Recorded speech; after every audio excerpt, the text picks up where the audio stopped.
其實自己一個更開心，只等你講。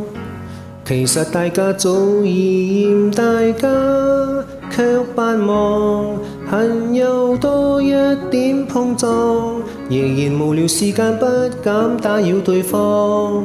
要是你願意誠實講一趟，彼此都起碼覺得釋放。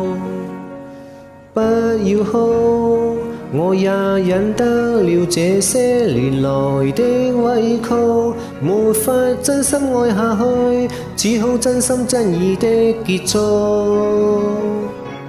別再做情人，做隻貓做隻狗，不做情人，做隻寵物至少可愛迷人。和你不瞅不睬，最終只會成為敵人。淪為舊朋友是否有情深？沒有心只像閒人。若有空難道有空可接吻？注定似過路人陌生，你怎麼手震？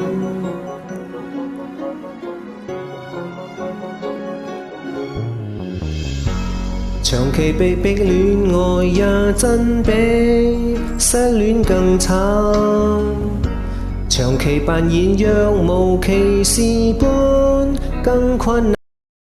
是我專登反應慢，明明為是10萬牌一早該要攤，再像我伴侶凝望多一眼，一生都將會記得今晚。別再做情人，做隻貓做隻狗，不做情人，做隻寵物至少可愛迷人。和你不瞅不睬，最終只會成為敵人。淪為舊朋友是否有情深？沒有心只像閒人。若有空難道有空可接吻？這預告發自虔誠內心。對不起，自動分手錯愕的你怕會傷感，麻木的我現在也可轉台來和你伸手。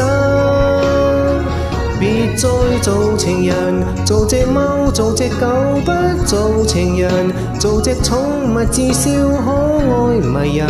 和你相交不淺，無謂明日會被你憎。淪為舊朋友是否有情深？沒有心只像閒人。